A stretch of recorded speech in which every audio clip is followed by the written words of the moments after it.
Hello friends, welcome to my channel few movie story में। कुछ scientist मिलकर एक इंसान को एलियन में क्यों बदल दिए और उस इंसान ने भी खुद को एलियन में क्यों बदल लिए, चलिए जानते हैं। कहानी की शुरुआत होते है यार 2048 में। ये वो समय होते हैं जब धरती से सभी रहने लायक रिसोर्स को इंसान ने खत्म कर दिए होते हैं और जितने भी थोड़े बहुत रिसोर्स बचे हुए थे उन्हें हासिल करने के लिए सभी देश एक दूसरे के साथ में लड़ते रहते हैं। इसी दौरान हम अंटार्कटिक महासागर के पास से कई गाड़ियों को नेटो ऑपरेटिंग बेस जाते हुए देखते हैं। इस जगह पर कई मेंशन बने हुए थे, साथ में वहाँ पर सुपरमार्केट, सिनेमा हॉल और मॉल भी थे।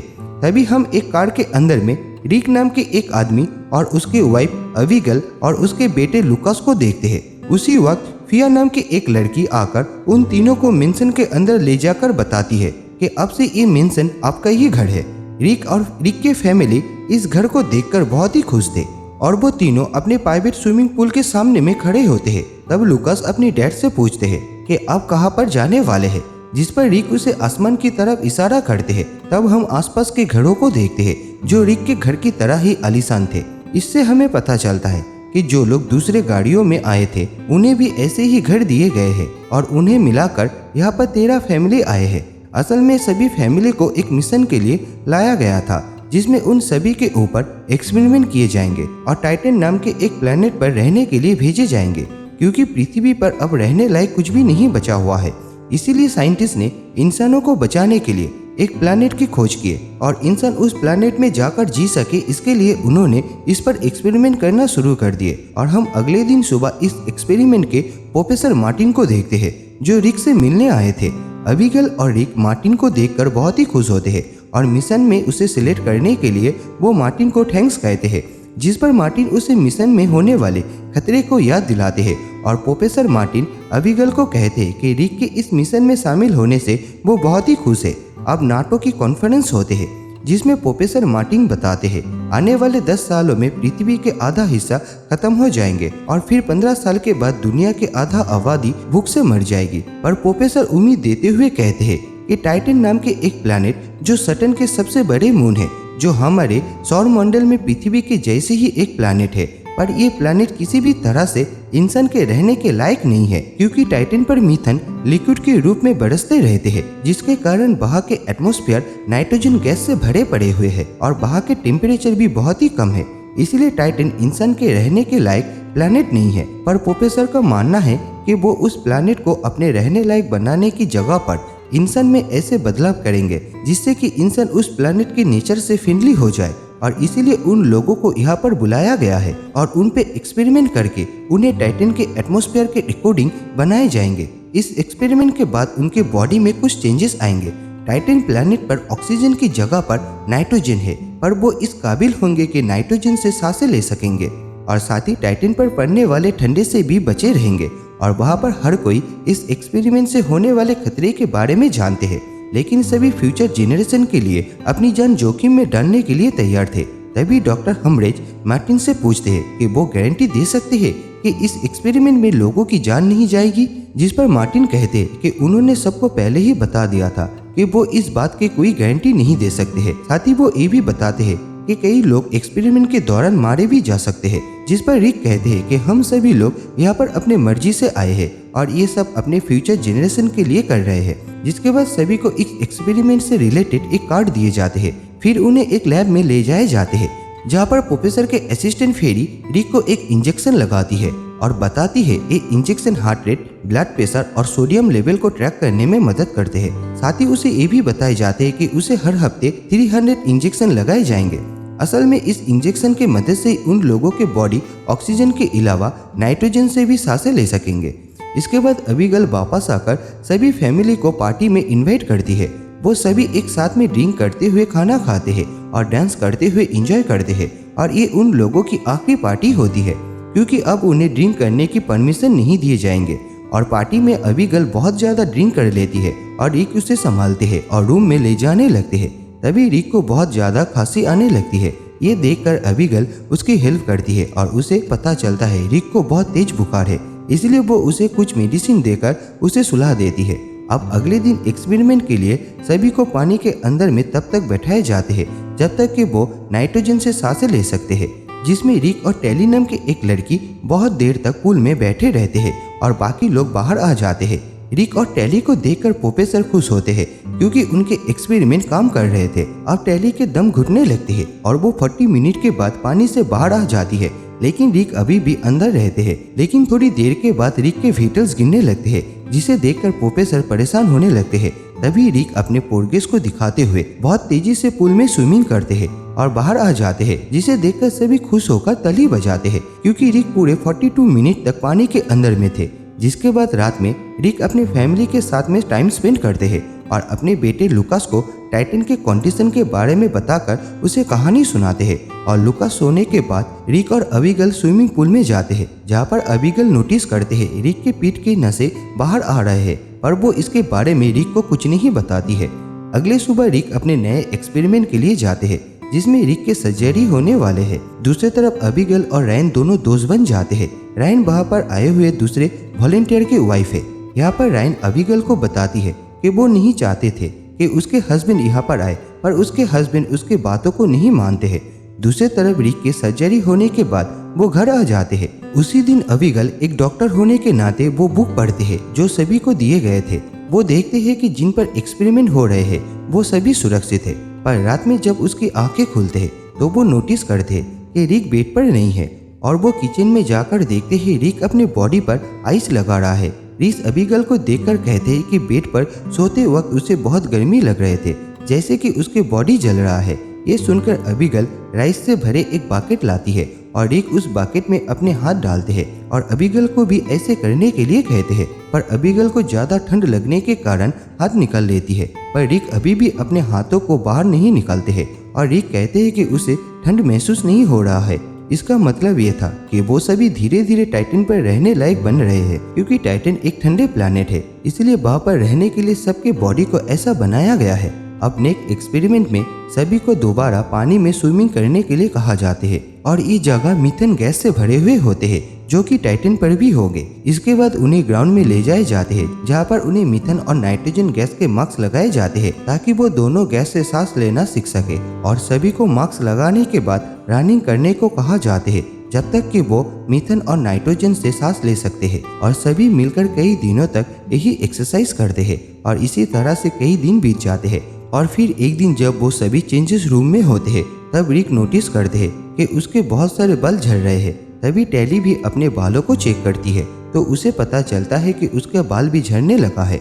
दरअसल ये सब उन एक्सपेरिमेंट के नतीजे थे। तभी उनमें से एक लड़की अचानक से वोमिटिंग करने लगती है और उसकी वोमिटिंग के साथ ब्लड निकलने लगते हैं। सभी उसके हेल्प करने की कोशिश करते हैं।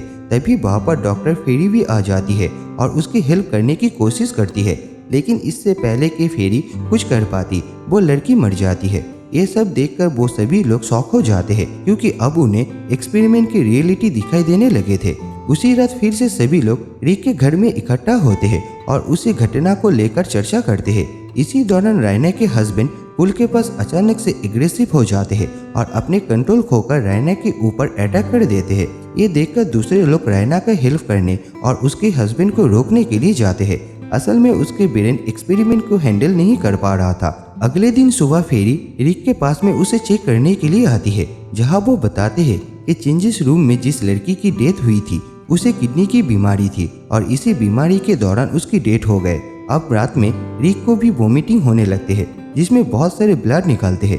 तब अबिगेल उसके ब्लड के टेस्ट करने के लिए रिक के वोमिटन के एक सैंपल लेती है और दरवाजा बंद करते समय वो बाहर एक लाइट को ब्लिंक करते हुए देखती है, जिसे देखकर उसे समझ में आ जाते है कि उनके ऊपर नजर रखा जा रहा है। तभी रिक को स्विमिंग पूल में दिखाए जाते हैं, जहाँ पर वो देखते हैं कि उसके बैक स्किन निकल रहा है। इसके बाद जब रिक सोते हैं तब अबिगेल रिक के बैक स्किन को निकलते हुए देख लेती है और अबिगेल रिक के स्किन के एक सैंपल लेते हैं।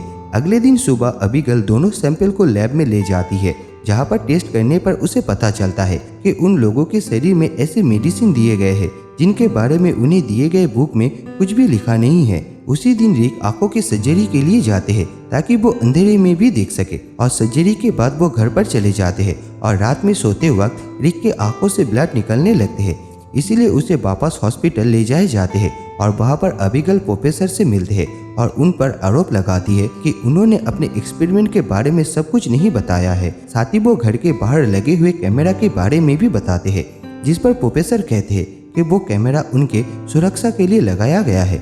इसके बाद अबीगल को घर भेज दिए जाते हैं और अबीगल रात में रायन के घर पर सोल्जर आते हुए देखती है और जब वो रायन के घर जाती है तब उसे एक सोल्जर रोक लेते हैं। तभी कोई रायन को खिड़की से बाहर फेंक देते हैं, जिससे उसकी डेथ हो जाती है। असल में रायन के हस्बैंड एक्सपेरिमेंट के कारण पूरे तरह से जंगली बन गए थे और रायन को मार डालते हैं। तब सोल्जर जल्दी से ऊपर जाते हैं और रायन के हस्बैंड को जान से मार डालते हैं। जिसके बाद रात को अबीगल रिक के की कार्ड ले लेती है और चोरी से फैकल्टी रूम में घुस जाती है, जहाँ पर उन्हें सभी वॉलेंटियर के मेडिकल फाइल मिलते हैं और वो देखती है जिस लड़की की मौत हुई थी उसके किडनी में कोई भी प्रॉब्लम नहीं था। दूसरी तरफ प्रोफेसर और उसकी टीम नासा के साथ में मीटिंग कर रहे होते हैं। यहाँ पर प्रोफेसर को प्रॉपर एविडेंस के बिना एक्सपेरिमेंट करने के लिए पनिश किए जाते हैं और इस एक्सपेरिमेंट को जल्दी से बंद करने के लिए धमकी दिए जाते हैं। अगले दिन सुबह प्रोफेसर रिक से मिलने के लिए उसके घर आते हैं और अबीगल से कहते हैं कि वो अभी तक एक्सपेरिमेंट के एक्चुअली इफेक्ट के बारे में नहीं जानते हैं, पर वो अब पीछे नहीं हट सकते हैं। साथ ही वो बताते हैं कि इंसानों को एक नए प्रजाति में बदल दिए जाएंगे जिसे होमो टाइटन कहा जाएगा, पर वो नहीं जानते हैं कि फुल एक्सपेरिमेंट होने के बाद रिक कैसे बनेंगे। इसके बाद रिक अपनी आंखों से पट्टी खोलते हैं और अंधेरे में भी सब कुछ देखकर वो हैरान हो जाते हैं। अब अगले दिन उन सभी पर और एक सर्जरी किए जाते हैं, लेकिन रिक और टेली को छोड़कर सभी मर जाते हैं। अब पूरे ह्यूमैनिटी की फ्यूचर इन दोनों के ऊपर टिका है। इसके बाद अबीगल को रिक के सर्जरी के बाद फैकल्टी में बुलाए जाते हैं, जहाँ पर वो रिक को पूरे तरह से एक डिफरेंट क्रिएचर में देखकर सरप्राइज हो जाते हैं। लेकिन रिक को अभी भी उसकी मेमोरी याद है। रिक और टेली दोनों ही पूरे तरह से होमो टाइटन में बदल चुका है। दोनों ही इंसानों को बात करते हुए सुन सकते हैं, लेकिन उनसे बात नहीं कर सकते क्योंकि अब वो लो फ्रीक्वेंसी में बात करते हैं, जिन्हें नॉर्मल ह्यूमन के ईयर्स नहीं सुन सकते। जिसके बाद रिक उसी रात घर आते हैं और गलती से अबीगल को हिट कर देते हैं, जिसके कारण अबीगल रिक से डरने लगती है। जिसके बाद रिक पूल में चले जाते हैं। इसी दौरान टेली उससे मिलने के लिए आती है और यहाँ पर पता चलता है कि उसने अपने पति को मार डाला है। तभी वहाँ पर टेली को पकड़ने के लिए कई सोल्जर आ जाते हैं और सोल्जर टेली को शूट करके मार डालते हैं और फिर रिक को भी पकड़ने की कोशिश करते हैं, लेकिन वो आसानी से उन सभी को अपने न्यू पावर से मार डालते हैं। तभी वहाँ पर अबीगल आती है और उसे इस हालत में देखकर बुरी तरह से डर जाती है और उसे देखकर रिक जल्दी से वहाँ से भाग जाते हैं और वहाँ पर आर्मी के चीफ प्रोफेसर के मना करने पर भी रिक को मार देने को कहते हैं और सोल्जर के साथ में उसे ढूंढने के लिए निकल जाते हैं। रात में अबीगल रिक को जंगल में ढूंढ लेती है और रिक के पास में अब इंसानों की माइंड पढ़ने की पावर आ चुका था और वो जैसे ही अबीगल के हाथ को पकड़ते हैं तो उसे समझ में आ जाते हैं कि अबीगल क्या कहना चाहती है। असल में अबीगल का कहना था कि वो सरेंडर कर दे। तभी वहाँ पर प्रोफेसर के लोग आ जाते हैं जो रिक को पकड़कर अपने साथ ले जाते हैं और रिक को वापस फैकल्टी में लाए जाते हैं और उसे एक ग्लास के बॉक्स में रख दिए जाते हैं और अब रिक को टाइटन पर भेजने के लिए तैयार किए जाते हैं। लेकिन अबीगल और लुकास के साथ में उसके इमोशनल अटैचमेंट उसे आगे बढ़ने से रोक रहे थे। इसलिए प्रोफेसर अबीगल को एक कंपाउंड इंजेक्शन देते हैं और उसे रिक को लगाने को कहते हैं, जिससे रिक के सभी मेमोरी मिट जाएंगे और वो अपनी वाइफ और बच्चे को भूल भी जाएंगे। अब अबीगल ऐसा ही करती है और वो जब उसे इंजेक्शन लगाने जाते हैं तब रिक अपने सर हिलाकर उसे इंजेक्शन लगाने से मना करते हैं क्योंकि वो अपने फैमिली को भूलना नहीं चाहते हैं। पर अबीगल उसे इंजेक्शन लगाकर बाहर आ जाती है, जिसके बाद वो लुकास और डॉक्टर हैरी को लेकर वहाँ से भाग जाती है। तब हमें पता चलता है कि अबीगल ने रिक को इंजेक्शन नहीं दिया था और दूसरी तरफ रिक बेहोश होने की नाटक करते हैं और एक सोल्जर जब उसके पास में आते हैं तो रिक उसे जान से मार डालते हैं, जिसे देखकर सभी सोल्जर को अलर्ट कर दिए जाते हैं। लेकिन रिक के पास में अब कई पावर आ चुका था, जिसके मदद से वो भागने में कामयाब हो जाते हैं और वो जाकर लैब में अबीगल और लुकास से मिलते हैं। लेकिन तभी वहाँ पर सोल्जर आ जाते हैं और उसे घेर लेते हैं और प्रोफेसर अबीगल को समझाते हैं कि रिक को वापस इंसान में नहीं बदला जा सकते हैं, इसीलिए रिक को जिंदा रखने के लिए उसे टाइटन पर भेजना होगा।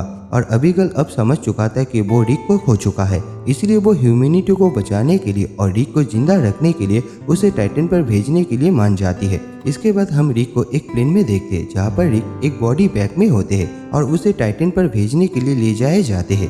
कुछ महीने के बाद प्रोफेसर मार्टिन को इस एक्सपेरिमेंट से हटाए जाते हैं और अरेस्ट कर लिए जाते हैं। इसके बाद अबीगल और फेरी उस टाइटन प्रोजेक्ट की फैसिलिटी को टेक ओवर कर लेती है और इस प्रोजेक्ट को सही तरीके से आगे बढ़ाने लगती है। और एक रात लूकास अपनी माँ को रात के आसमान को दिखाने के लिए बाहर लाते हैं और दूसरी तरफ रिक को हम लोग टाइटन के पहाड़ों पर खड़े हुए देखते हैं। रिक पूरी तरह से टाइटन प्लेनेट के इन्वायरमेंट में एडजस्ट हो चुका था। तभी वो अपने छल्लीदार हाथों को फैलाते हैं और आसमान में उड़ने लगते हैं और इसी के साथ में इस मूवी का अंत हो जाते हैं। आप लोगों को ये एक्सप्लेनेशन कैसे लगे प्लीज़ कमेंट करके ज़रूर बताना और साथ में चैनल को लाइक शेयर एंड सब्सक्राइब करना मत भूलना। Thank you.